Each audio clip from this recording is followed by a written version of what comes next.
love, love, love. Love, love, love, 68. Love, love, love, 68. That's it. So Lex, you can find me. It's Lex on me. Yeah, it's Lex on me. Share and like these videos. Okay.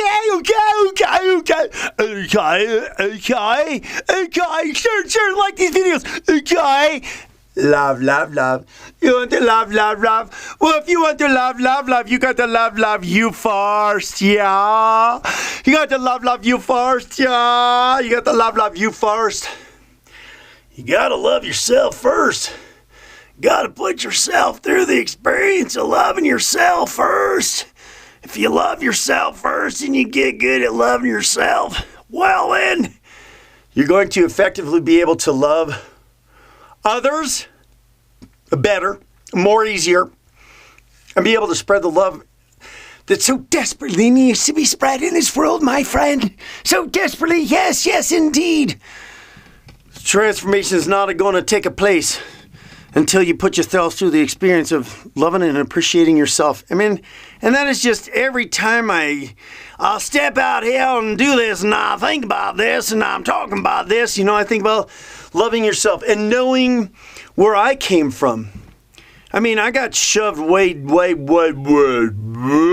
down deep in a hole that I took years to dig myself out of. And the low self-esteem, the low self-worth of all that. Of course, we can all sit there and sit here. I can sit here, you sit there. I sit here, you sit there. And we can all sit there and point the finger at, maybe some of the extenuating circumstances that we came from, or take responsibility. You got to take responsibility for you. You got to take responsibility for you. You got to take responsibility for this. And even go, well, why do I need to worry? Why? Because all of us, to a certain extent, we must ascend, my friends. We must ascend and make the world a better place. We are to be of servants to others. So this is one place where we can do that. I kind of getting a little off track from where we're going to go. Well, we're going to go get bed there. Go get to bed. But you start loving yourself, and you start nurturing these things in yourself. That's going to start. It's going to be like planting a plant and giving it water. Except the water is love, and you pouring love on yourself and watering yourself so you can grow, so that maybe you can go out into the world and volunteer and assist and help other people and spread compassion, because, I think we're a little bit void of that in this world. We're not completely void of it, but there's a lot more that can be done. What you say? You agree with me? Of course you do. Of course you do. You agree with me, huh? You agree with me. You agree with me. You would agree with me. Yup. So we're on that love is, and when you're going to look up love is, and if you look up love is, you Google love is, whatever, it's going to bring you up that list of love is. And one of the things that it's in there is, because I'm directing these towards, all about, loving yourself, right? Loving yourself, loving and appreciating yourself and doing that. And this one, kind of thought about it, and I said, you could go to the extreme of this one, okay? And so love is not self-seeking. And self-seeking is just plain being selfish. There's just nothing but you didn't think about nothing but yourself, huh? Nothing but yourself. Being selfish and thinking nothing but yourself. But that's not what we're doing here when we're coming and we're loving ourselves, because really, darling, darling, we must, to an extent, that this one kind of applies differently when we're talking about loving ourselves, because this one kind of takes on a different meaning. It's not selfish and self-centered, right? Love is not self-seeking, all right? And, because that's just selfish and self-centered.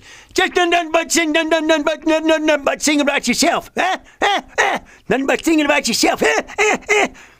But this one applies to having appreciation and nurturing ourselves for the simple fact of just feeling better day in and day out. I mean, really, I think it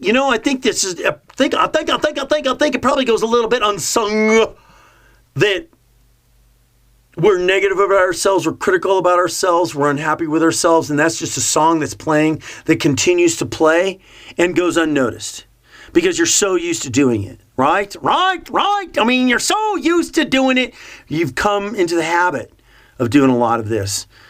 Because it was, put upon you as a child, maybe, or it's starting to get instilled in you as a child, or as a young adult, or what have you, whoever you are, and where you are, and how you are. I don't know how old you are, all that good stuff. But when it comes to loving ourselves, I think this is something self-seeking. Self-seeking to me is more of, when it comes to applies to this, it's more of an internal thing. It's more of about trying to find out the truth about yourself. Just a little bit. Finding the truth about yourself and what you've been doing to yourself and how much you've kind of sort of been abusing yourself. I mean, we can say self-seeking, but a lot of times, sometimes out of the desire to want to get some sort of praise or appreciation from people, we're putting others first, right? Because we're dysfunctionally putting other people first to an extent because we're trying to get some sort of praise or approval from them so that we can feel good, right? So that's kind of a self-seeking thing if you want to be honest about it. When you're starting to put other people first, and the reason why you're doing it is so that you can get some sort of approval for it, so that you can try to take something from the outside to make yourself feel better. Because remember what we talked about? Oh, remember what we talked about? And that's to the fact that you're not putting others first for that particular aspect, but you're putting yourself first because you need to love yourself, right? You need to love yourself, So it's not like you're looking to the outside world for those kinds of things, because remember what we talked about, trying to do those things to artificially kind of build yourself up is not going to create the kind of lasting change or foundation for you to stand on. I mean, gosh, it's extremely unfortunate and extremely disappointing because, on an emotional side of it, having gotten older as a man and looking back to the things that I didn't get when I was a child, and the difficult road that it puts you on in trying to accomplish things in life and be able to, do things and go after dreams and have confidence and all kind of stuff, all kind of stuff, and to been on that path and to have been on that. And you know what? I know, I'm not special to any of that, for sure. For sure. I'm not special to any of that because I think that that's just a commonality across the board for the majority of most people that are out there. There's some people out there that are fortunate that were brought up in situations that allow them to sidestep it all, but I think those people still have their challenges too. I mean, I've seen some really highly successful business people and highly successful people who are making a lot of money, but still have those little kid issues that have them feeling inadequate. So if so love is self, for this is how we're talking about love is, for us, it is self-seeking. It is one of those things that we need to go on sort of like a little bit of a journey and a path so that we can discover the truth. And while we're discovering the truth, that we're giving ourselves encouragement and support, and know that that's just like I said, there's going to be people that's going to come and go in your life, but you're going to be the one that's going to be standing in front of that mirror most of the time. That's going to be you. You're going to be around the longest here, so do it for you. Yeah!